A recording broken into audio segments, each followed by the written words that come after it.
Hi everyone, welcome back to the channel. So it's been a little while. I have been well and truly hibernating. I don't know about you. So as you can see, it's pretty wintry up here. So we felt like this was the perfect place for me to talk about wintering, which is a topic that's really relevant for me at the moment. And well, for everyone, if you're in the Northern Hemisphere and you're in the winter. So the winter and wintering. I feel like this is so relevant to talk about because we don't do this. So our modern world basically is the opposite of wintering. So think about what happens, especially in December, if you're in a country that celebrates Christmas. Maybe you live in that country and you don't, but if you are celebrating Christmas, December especially ends up being pretty manic. Now, this year, we actually purposefully opted out of that kind of busyness and went to Cornwall and did some real wintering. Because, and I'll explain why. So in this period, everybody's buying things. We're like getting ready with food for Christmas. We're buying gifts. There's lots of consuming. There's lots of like preparing and lots of overthinking and lots of sort of having to be out in the world, maybe a lot more socializing. So think Christmas parties and all that kind of stuff. All those traditions that haven't really been around probably that long and are a little bit weird for the time of year. So there's a lot of yang energy, what we call yang in like Eastern wisdom. So that's like the masculine element of energy. And it's like doing external stuff. Yeah. So like socializing, doing, prepping, like acting, like goal orientated, very like energy outwards, lots of, coming together, lots of energy involved in it. So that yang energy in seasonal terms is actually much more suited to summer. So think of summer, the sun is out all the time. We've all been sort of, well, unless you live in the UK and it's not that sunny a lot of the time, but we're all being energized by the sun. So that yang energy, sorry, excuse me, my scarf is getting in my mouth.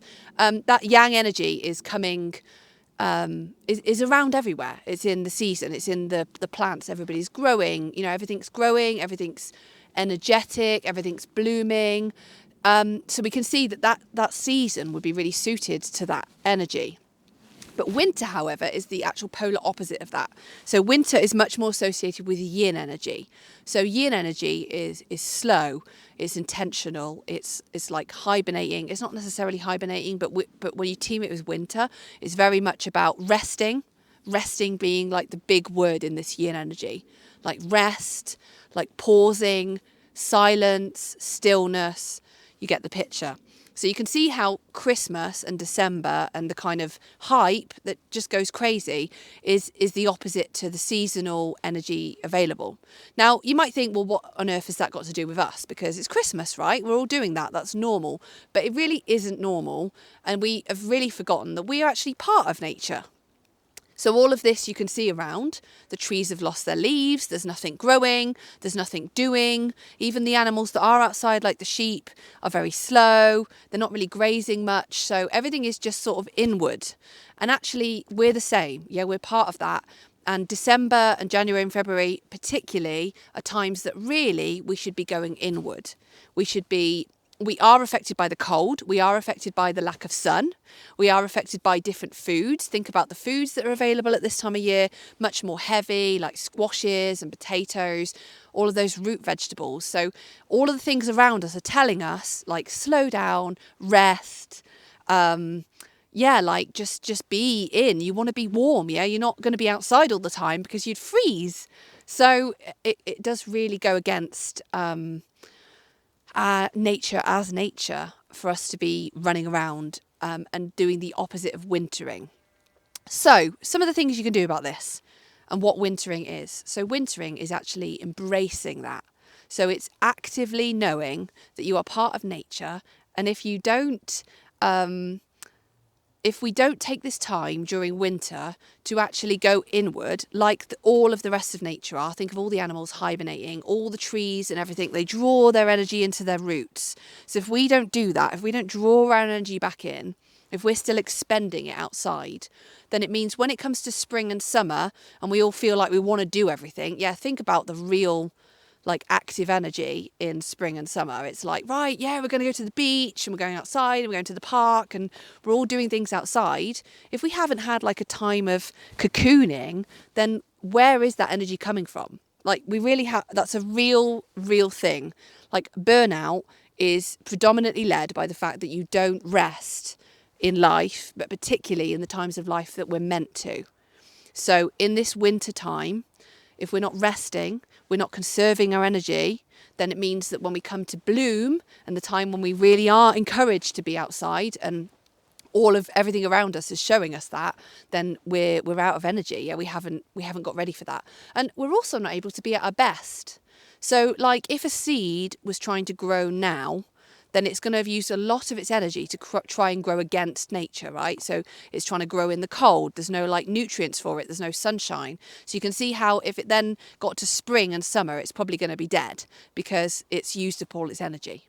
So what can you do about this? So we purposefully, as I said, took ourselves away for most of December because we wanted to be not in this buzzing energy. We had a really lovely Christmas. We still saw our family and friends, but we just did it in a different way. We intentionally opted out of like the consumerism side of it. So we really tried to minimize that. Again, like expending outwards, thinking about what other people, all of this buying stuff, that also isn't in line with nature. It's actually not in line with the earth, is it? Like think about how much the earth, as we know, is struggling under our consumeristic nature. All of this like buying and making all this tat that we gift each other, as like bar humbug as that sounds, we're doing damage to the planet while we're doing that. But we're also damaging ourselves. Think about all the energy you spend like thinking about what everybody wants, maybe entering into a bit of a people-pleasing habit. That's definitely me. I'm so concerned over what I'm getting people and what they'll think about it, that it actually overrides the benefit of gifting and the like love of gifting, that I actually feel ill with the stress of it. And I know that I'm not alone there. I know a lot of people really worry about like, well, if I get them this, what if they get me a bigger present? And, what did they get me last year? And we haven't seen them all year. Do we get them? Do we know them? People you don't know and you're gifting them and worrying about it. So I sort of ask us, I know it's post-Christmas now, but this is the time to be reflecting on this stuff. Like, was the season that you just had, this winter season, did that work for you? Like, did you enjoy it? Did you enjoy the festive season? We're still in winter now, so we're still in that reflective mode. Do you want it to be different next year? I actually made the decision, well, Sean and I together made the decision for this year on last year, because I felt actually unwell after Christmas from all of the like worrying about what I was getting people and preparing food and like all these things, all these parties and social activities, and I've been chronically unwell, so I really feel that stuff. So maybe you think, oh, I'm fine, but maybe taken the time during this wintering period to like really go inward and go, but is this fine? And could it be better? It's not just about what you're like, it's not just about what you're rejecting. So it's not like, as I said, bar humbug, like, oh, I'm not going to do that anymore. But what could be more beneficial? Like, could you make your meetings with friends and loved ones like different? Could it be like less high energy and less about gifting? Could it be more about maybe going for a walk and being in nature together, or coming together around the fire, doing something a bit more traditional or a bit more slower? Could it be like less? Could you get away and just enjoy nature and enjoy the winter and enjoy time resting so that you don't feel so much obligation and pressure? Like, do you want the obligations you have on you? Because they're all choice. So I think this can be a really positive thing. And I read about wintering a couple of years ago in a brilliant book that actually my therapist at the time mentioned to me. And I can't remember the name of the book. I'll put it in the show notes.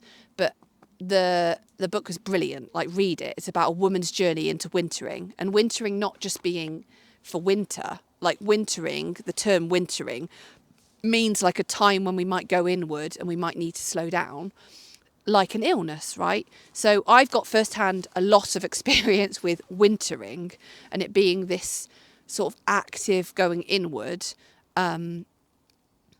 through illness, through loss, through like change in your life. But it's like an active cocooning, like hibernating, like I'm going to go inward. I'm not spending my energy outward, and I'm embracing this. And I read all about that, learned about the sort of theory, and it really sung to me. So let me know if this sings to you. But in terms of carrying on through this winter and what wintering could mean, it's really about choosing and listening. So is the ways that you could slow down more?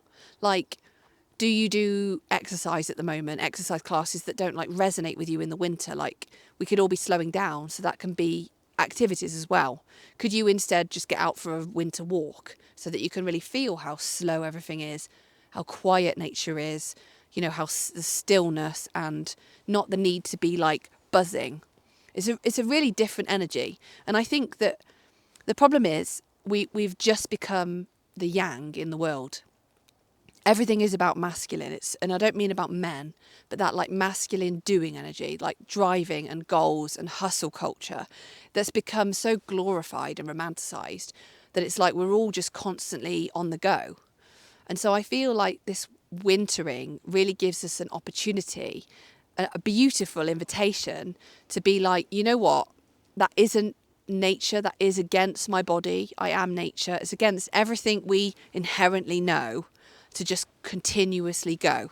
So could you choose now to be more inward, to be slower, to maybe have less social arrangements, to maybe rest more? Well, definitely rest more, have more time in, you know, there's less sunshine. So it's more about like reading books by the fire and like having a sauna instead of, you know, going for a run, and doing a walk instead of like a high intensity class, maybe sort of doing more creative things because you're at home, you know, all those lovely things, and much more meditation and reflection. Because this is a time we're now preparing for the spring that's coming in a few months. And so taking this opportunity whilst everybody wants to be inside and be like snuggled up can actually feel really great. Well, it feels great for me. We went away in Cornwall, as I said, and it just felt amazing. I'm just going to let these people pass. You can stop it if you want. No, don't be silly. Not at all. No, I was worrying that I was bothering your walk, banging on this. Talking about wintering and slowing down. Yeah, I'll definitely love it. Yeah. Thank you. Hibernation. Yeah, absolutely. Hibernation. Yeah, absolutely. Well, us too. Nice to see you in your hibernation. Yeah, Andrew, it's just nice to just do nothing. Yeah. Even if you don't really want to, but you think, oh, my body doesn't. Exactly that. Yeah. All the signs are there, aren't Yeah, they? it's not doing anything, so. Yeah. Yeah. Lovely. So it's good. And this is so beautiful, isn't it? It is, yeah. Hello. Yeah. Oh, well, enjoy. Yeah, I will. Enjoy your hibernation. Bye, doggies. Come on. Oh, bang your head. So there we go. We've just had it confirmed by other people also doing wintering. And yeah, when we listen, that is really the sign we get. So let me know what your wintering's going like. Have you ever done it before? Do you love it? Do you like reject it? Now, I used to be a summer person. I'm now definitely a winter person. I just love this. Like the opportunity to just do nothing, like that wonderful man just said. So enjoy your wintering. Let me know how you're getting on, and I'll see you in the next one.